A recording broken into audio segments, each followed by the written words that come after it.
Bienvenue sur Africa 24 dans cette nouvelle édition du 12-15. Voici les titres de l'actualité. Le Mali touché par un nouvel enlèvement au nord-ouest du pays.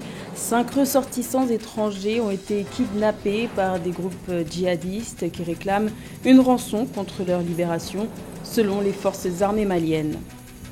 Les communes camerounaises ont bénéficié de près de 900 milliards de francs CFA en 14 ans grâce au Fonds spécial d'équipement et d'intervention intercommunale. Ces financements ont permis la réalisation de plus de 3600 projets. Et le Soudan du Sud arrête sa campagne de vaccination qui a débuté en mars dernier. La raison, le pays a épuisé tout le stock de vaccins AstraZeneca mis à disposition par l'initiative COVAX. Le pays est en attente d'une nouvelle livraison prévue pour le mois d'août. Mais tout d'abord, les avocats de Karim Keïta, fils de l'ancien président malien Ibrahim Boubacar Keïta, lui déconseillent de rentrer au Mali pour répondre à la justice. Ces derniers dénoncent un mandat d'arrêt politique suite au mandat d'arrêt international émis à son encontre le 5 juillet par la justice malienne. Selon les avocats de Karim Keïta, l'enquête sur la disparition du journaliste Birama Touré a un fondement politique.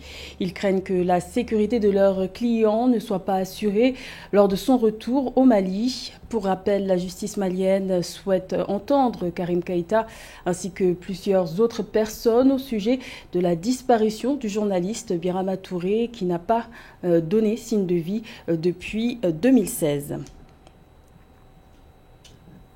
Le nord-ouest du Mali a été le théâtre d'un nouvel enlèvement. Les forces armées maliennes ont annoncé le 17 juillet le kidnapping de 5 ressortissants étrangers par des groupes djihadistes à Nara. Il s'agit de 3 ressortissants chinois et 2 Mauritaniens. Les forces armées maliennes ont dépêché des militaires sur place pour traquer ces groupes armés. Plus de détails avec Joël Ballot. Au Mali, l'enlèvement de 5 expatriés par des groupes djihadistes dans la région de Nara, zone frontalière entre le Mali et la Mauritanie, sème le trouble. En effet, 2 jours après l'enlèvement des ressortissants chinois et mauritaniens, les forces armées maliennes ont dépêché sur place des militaires pour traquer les djihadistes.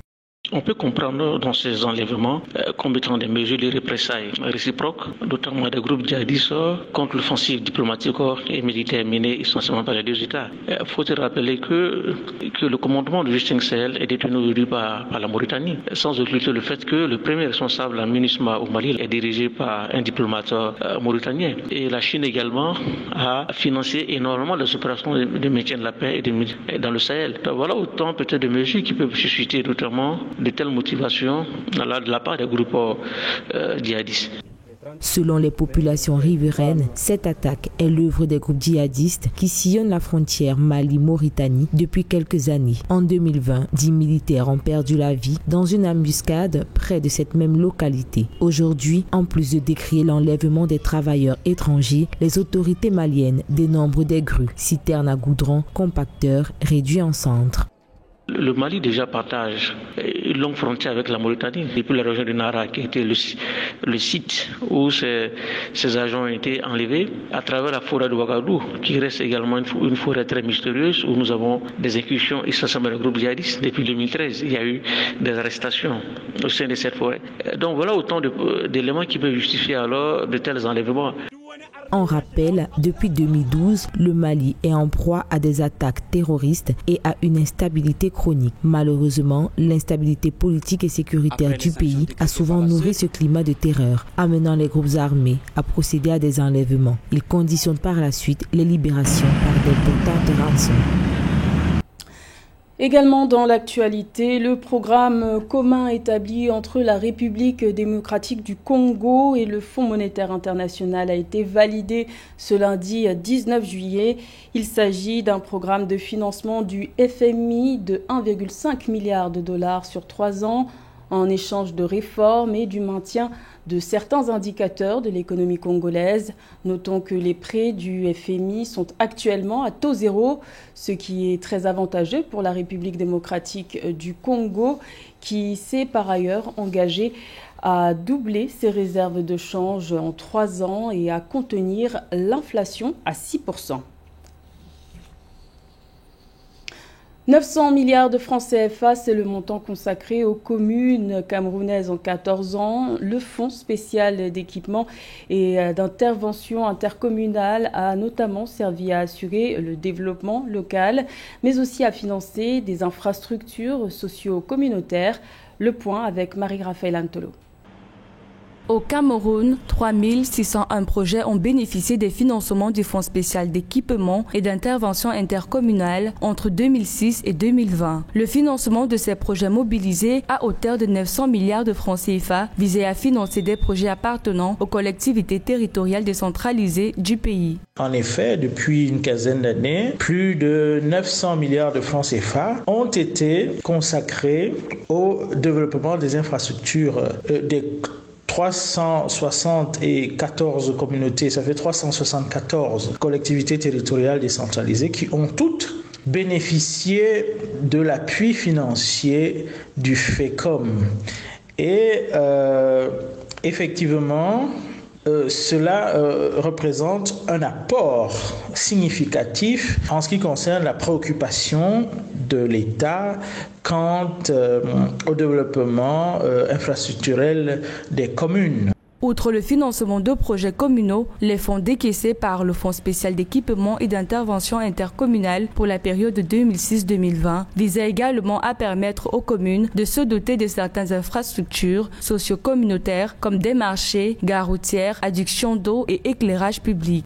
Effectivement, il existe des défis, notamment celui du contrôle effectif de la distribution de ces allocations. Ce qui est certain, c'est que au niveau budgétaire, au niveau du budget de l'État, et bien sûr, c'est le ministère des Finances qui se charge du transfert des ressources à ces diverses collectivités. D'après la Banque des communes du pays, la seule région du littoral a reçu 208 678 milliards de francs CFA au titre des centimes additionnels communaux, tandis que la région du Sud s'en tire avec la plus grosse enveloppe en matière de financement des projets, soit 35 milliards de francs CFA.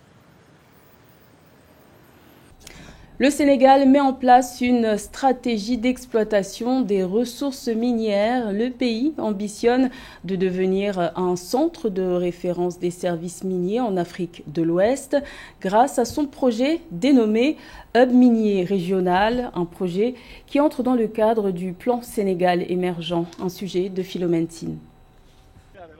Le Sénégal ambitionne de devenir d'ici à 10 ans un pays minier à travers la mise en œuvre d'une stratégie de pleine exploitation des ressources minières. Dans cette optique, le gouvernement est en passe de concrétiser un projet hub minier régional en 2022 qui affiche l'ambition du pays de devenir le centre de référence de services miniers en Afrique de l'Ouest. Il est toujours bon dans un pays qu'un gouvernement ait une vision à long terme en termes d'investissement, surtout des investissements qui sont structurants, c'est-à-dire que ce sont des investissements qui vont permettre au pays de faire un bond en avant dans un secteur, et le projet Hub minier régional s'inscrit parfaitement dans une vision à long terme. Le développement économique ne se fait pas au jour le jour, il se fait sur du long terme. L'opérationnalisation de cette ambition stratégique est articulée autour de 3 composantes telles que le hub de services intégrant une sous-traitance opérationnelle, les matériaux de base, des laboratoires d'analyse, le hub logistique avec des centres de distribution offrant et stockant des consommables,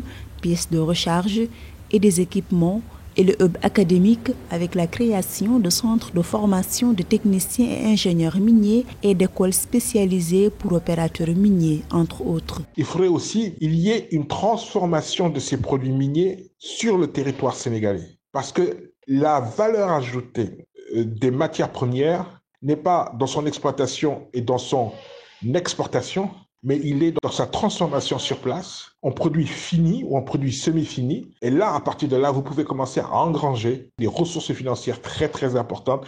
Et c'est véritablement là que se fait le gain. Le projet Hub minier régional du Sénégal requiert la construction d'une plateforme ou village minier, un dispositif qui va contribuer à la création d'emplois et au développement du contenu local, estiment les autorités.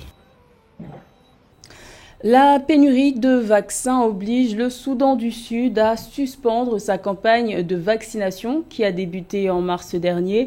En effet, les autorités ont ordonné la fermeture des centres de vaccination dans le pays, faute de stock disponible. Une nouvelle livraison de vaccins AstraZeneca est attendue au mois d'août. Les explications de Mildred Diamou. Fin de la vaccination contre le coronavirus au Soudan du Sud. Les autorités sud-soudanaises ont fermé le 18 juillet 2021 tous les centres de vaccination anti-Covid-19 dans le pays pour faire face à la pénurie de vaccins. Nous avons fermé tous nos centres de vaccination parce que nous n'avons plus de vaccins. Nous avons réussi à terminer toutes les doses avant la date de péremption. Nous n'avons plus de vaccins et nous n'avons aucun vaccin expirant dans la chaîne du froid. Nous avons environ 4% de vaccins gaspillés. C'est dans la fourchette acceptable de gaspillage. Le Soudan du Sud connaît une faible consommation de vaccins et un manque de capacité de stockage suffisante. Depuis le début de la campagne de vaccination en avril 2021, environ 57 000 doses de vaccins ont été utilisées, avec plus de 52 000 personnes ayant reçu leur première dose et plus de 4 500 autres ayant reçu leur deuxième dose. C'est une grande désolation à l'heure où tous les pays du monde s'efforcent à acquérir des doses pour immuniser quand même plus de la moitié de leur population afin d'atteindre l'immunité collective et botter hors de chaque pays la Covid-19. Vous savez, quand on parle du Soudan du Sud, on parle du plus jeune État du monde, de l'un des 5 États les plus pauvres du monde. Et donc, il y a là des problèmes réels qu'il faut accepter. On sait que le pays n'a pas de moyens, le pays n'a pas assez d'armes, n'a pas assez de ressources nécessaires pour s'acquérir de nouvelles doses de vaccins contre la Covid. Donc, il y a nécessité pour que le monde se mobilise, pour que l'OMS, l'UNICEF, tous les partenaires qui interviennent dans le domaine de la santé puissent faire quelque chose. Pour rappel, le Soudan du Sud a lancé sa campagne de vaccination contre le Covid-19 le 6 avril 2021 et quelques 947 agents de santé ont reçu la première dose du vaccin AstraZeneca. Le pays espère recevoir 60 000 doses de vaccin AstraZeneca supplémentaires en août 2021 de l'initiative COVAX. Le club de football égyptien Al-Ahly, sacré champion, l'équipe du Caire a remporté la finale de la Ligue des champions d'Afrique en s'imposant 3-0 face au club Kaizer Chiefs.